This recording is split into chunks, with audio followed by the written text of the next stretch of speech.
Welcome back to another episode of The Breakdown, where we sit here and discuss and analyze and make our predictions of certain key events in sporting history.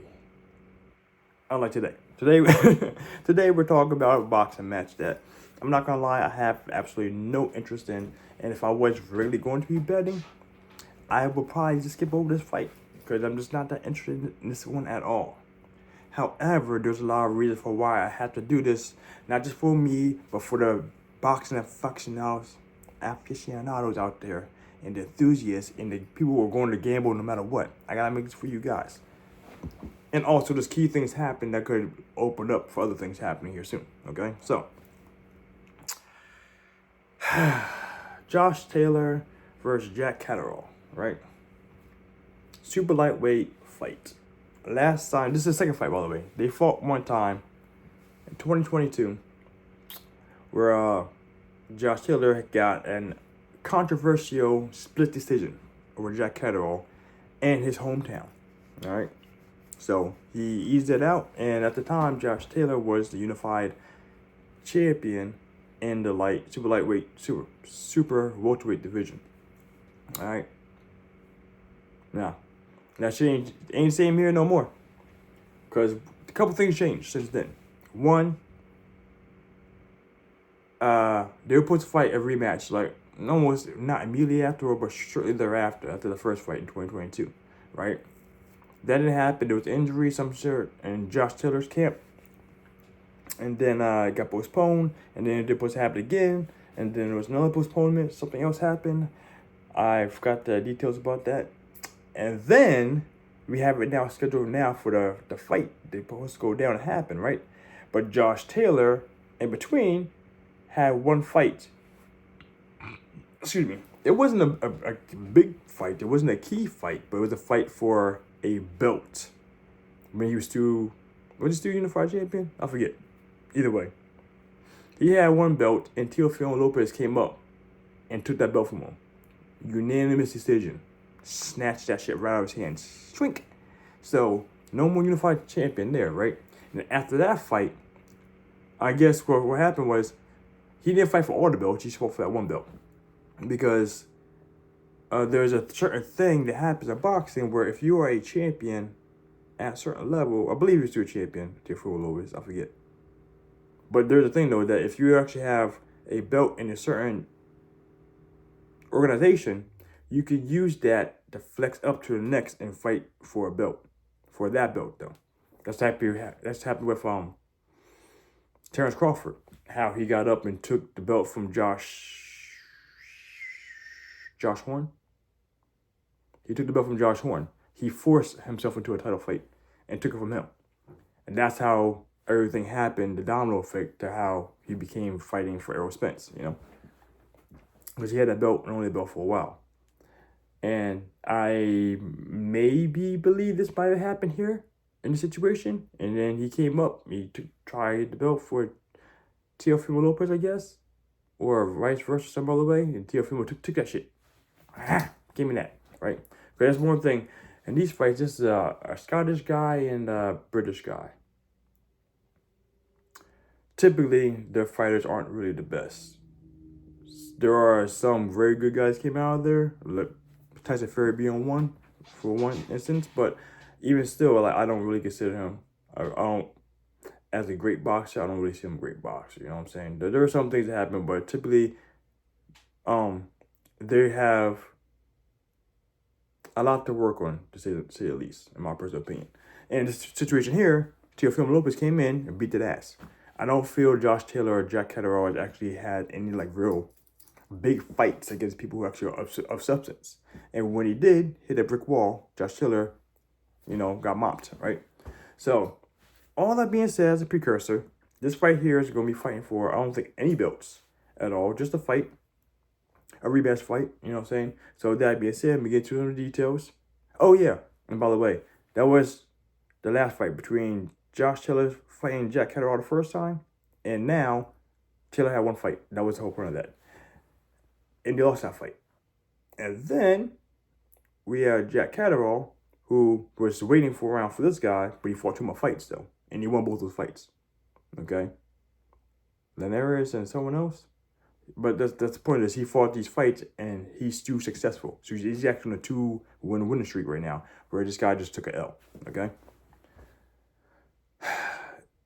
Yeah, no belts at all. Neither one has a belt. 33 is Josh Taylor. Catterall is 30. 5'10", height advantage to Taylor. 5'7", Catterall. Reach 6'9". 6'9.7" is Taylor. 6'8.9". So just a smidget, a little longer. You know what I'm saying? Just a little longer. So that'd be kind of irrelevant. But he had height advantage though, which means he punches down. Makes a little difference. KO percentage. 68.42 for Josh Taylor and 46.43 for Catterall, which, even though that sounds a lot higher for Josh Taylor, the difference is Josh Taylor only fought 19 fights, whereas Catterall fought 28 fights. So they have the same amount of knockouts, just that the more fights you do, the more widespread it seems. So they actually have the same number. The thing is, though, neither one of you guys actually had relevant knockouts, really, in the past 5 fights. Most have been decision. All right? They're both southpaws, too. So there is nothing advantage-wise leads off here. A lot of times, this would be more of the jab action happening. Jab would be controlling the fight and leading up for the 1-2s. Compared to the mix of orthodox and southpaw. So southpaw is really like orthodox. Same side, no advantage. Everyone should be used to it. Nothing fucking different, you know? So there's nothing really of value here per se. Going into this, I'm not gonna lie, I watched half of the first fight, and I was not impressed. Like I literally just watched right now. There's 2 guys that I don't really pay mind to at all, and they're not relevant, and at least not to me. Any fight guy, even though he was unified champion, still irrelevant. I should look at to see how he earned his way up to that, but it's still irrelevant. However, him talks with the belts, with the people who actually are much better than him, right below him, the Shakur Stevensons, the Tank Davises, the Ryan Garcias, the Devin Haney's, all these guys right there are in the division right below. So when they kind to come up, they're coming for belts. So Josh Taylor to give up the belts makes a lot of sense, because that's what happened. He had lost 1 belt to Teofimo Lopez and gave up the other 3. As if, I don't want to smoke, Poppy. And so to give the belts up to give them other people get the championship belts, they had to deal with Tank Davis's and Ryan Garcia, shit like that. You know, so Devin Haney's, Kurt Stevenson's. That's their problem. You know what I'm saying? Josh Taylor, he didn't want that smoke, right? So, all that being said, get into today's fight. Josh Taylor fighting Jack Catterall. From what I watched the first couple rounds in the last fight, which again, like I said, very uninteresting. Seemed to me that Josh Taylor isn't really great for taking a whole bunch of he didn't do good with damage. Okay. For the most part, Jack, being a smaller guy, he actually led the charge the entire time. And the entire time he was more offensively sounded. He was trying to push the action a lot more because he's a small guy. He's trying to get in and do more work, okay? Doing the work and being more aggressive typically lends to things happening that, unless you're being counterpunched or being timed very well, makes you look a lot better in the judge's eyes.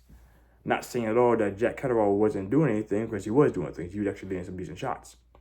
And the thing about that, Josh Taylor, he was doing a lot more dirty stuff and rapid punching and throwing some punches that were not necessarily dirty, but he wasn't effectively using this range that he has. Not much range, but he wasn't throwing jabs to keep the guy out. You know what I'm saying? Actually, let me look at the exact number. I'll just close the damn thing. What was his exact jab number? So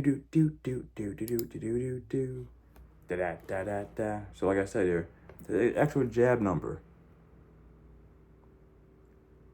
Taylor threw 127 jabs and landed 16. Like I was saying, I sort of like, I didn't see the whole fight. I just assumed from the first few rounds exactly what happened, and that was exactly the case. Whereas Catterall threw 258 and landed 39. I'm saying that wasn't much better land percentage, but those jabs being there control the action, how people do things, and how they move around things. And at the time, like I said, he was pushing the action more. He was being the person who was getting more activity happening. Then he got knocked down. That much did happen. Josh Taylor got knocked down later on by Jack Catterall. Not sure around. Not sure how much damage it did to him, but this went in this split decision. It was controversial. Unless Catterall added something new to his arsenal from the last two fights he fought, I foresee this fight going almost exactly the same way, except Josh Taylor might have learned something from the last fight and actually decided to come up with a different game plan, because he wasn't keeping Jack Catterall out at all.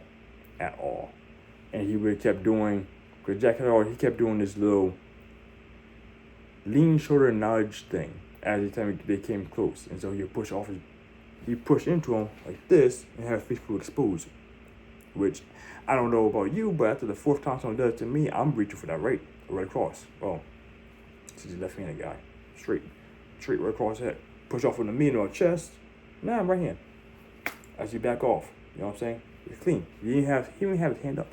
Okay? So I noticed that was happening almost the entirety of the fight. And there were so many times where Joshua took advantage of it. Which, if he took advantage this time coming up, that'd be great. You know what I'm saying? There could be a short fight.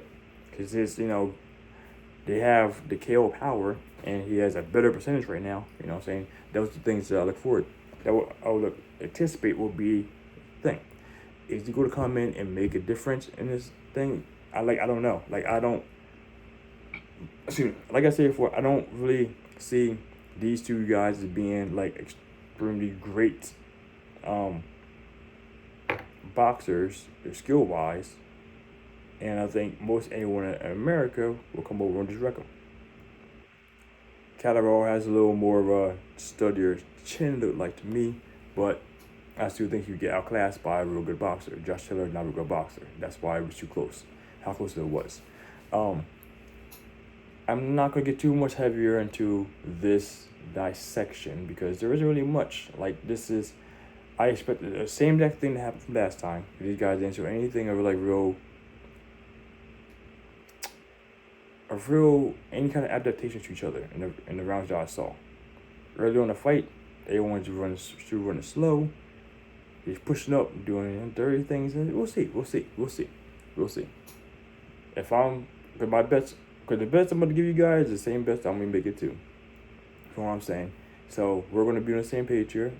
The number one thing that happened was a more active guy. I feel it's going to be more active again. The difference is, like I said, the difference between this fight and, let's say, the Fury Usyk fight, where the little guy was supposed to be more active, and the big guy was supposed to throw less punches and land less punches. This guy's a boxer. That's one that I will give credit to Tyson Fury for. He is a good boxer, but compared to other boxers, I don't see him being a great boxer. You know what I'm saying? But he actually kept this guy out. He kept throwing punches at range and keeping him in range and punishing him coming in. Whereas Jack Catterall and Josh Taylor, that's not going to be the case. That wasn't the case up to this point. And Jack Catterall, he's going to throw more punches. So that bet is a bet I'll be making for you guys too. He's going to land more punches. I foresee both of this happening. And the way it's looking right now, I do perceive, if it's going to be over in UK again, or Scotland, where Josh Taylor's from. Jack Catterall, he's the British guy. In Scotland, Josh Taylor, I foresee is going to be, he has to take this fight. So if Jack Catterall is going for a whole bunch of offense to take this guy down, that's the only way I see him winning by knockouts like that. Is he going to knock him out, though? I don't know. Like I said, the past couple matches for both of these guys, like 9 total, between the two, have went by decision. And I foresee this going to be the same like situation. So the 10.5 over under, I'm looking at the over for this one here. And if there is a knockout, I think it's going to be in the later half of the fight, which would be still the same thing. I look at what's better, the range of fights for the rounds, 9 to 12, or just bet by KO or decision, or bet by bet the KO or TKO number, depending on which one's gonna be better to determine what I'm gonna do. Because I don't see. I expect it to go late. I expect it to be a decision. But if anyone was to knock anyone out, it's going to be Jack Catterall knocking out Josh Taylor. Because he's going to be making the adjustments and trying to punish Josh more than what Taylor is going to be trying to do to Catterall. You know what I'm saying? So that's why I see it's going to be. So these bets here. Throw more punches, land more punches. Jack Catterall, both of those. Win by decision, Jack Catterall. Sorry. Over 10.5. That's one I see. Those are three that are going to be guarantees. The iffy ones I have, which I think it might be a TKO late in the round, late in the fight. Like I said, depending on the odds, I might lean just I might just bet 9-10, 9-12. I'm thinking about doing that, but I'm definitely going to be doing I put a little sprinkle on the knockout TKO situation, because I think Catterall, after losing the last fight the way he did, I think he's going to try and end this one, if he has the ability to. I don't know about his punching power at all, if he has the ability to do so or not, especially this late. Not in his career, but this late in his development as a boxer. Because some people just lose that ability, where some people gain it. Like Crawford. He was doing a lot of work fighting and fighting people, but he became a knockout artist his last 10 fights. You know what I'm saying? So, like, it all depends what happens there. Catterall, I might sprinkle a little something on the TKO knockout situation. And I said decision. I said thrown, landed, decision. Am I going to go majority or split? It might be another split. If it goes decision, it might be another split decision for Catterall. Because I don't think it's going to be unanimous for him. So like I said, thrown, landed, over 10.5 rounds. Those are the three. Sprinkle a little something on knockout TKO. Sprinkle a little something on the 9th to 12th rounds. That's what I'm looking at right now. So these three, you guys definitely bet. The other two, you could join if you want to with me. I don't advise you to, potentially, unless you have a couple units to throw around. Because I think you don't have to go a whole unit, maybe do a half unit of these things. Because these are going to be plus money. This will be like plus 250, plus like 280. Minimum, probably, all right? So those three bets are there. Like I say, thrown, landed, decision. Those are three for Jack Catterall. That's what I'm looking at right now. Is there anything else you guys want to add to it? Let me know down in the comments below. Because I like good bets, you know what I'm saying? But aside from that, though, let's go out there and make some money for tonight, guys. If you guys are watching the fight, let me know how it goes, because I'm not not interested at all, but I am interested in making money, though. So if I do the research and I give it to you guys, I'm actually on board, too. So when I say to you guys, we there. Happy gambling grinders. Make a wish. Out.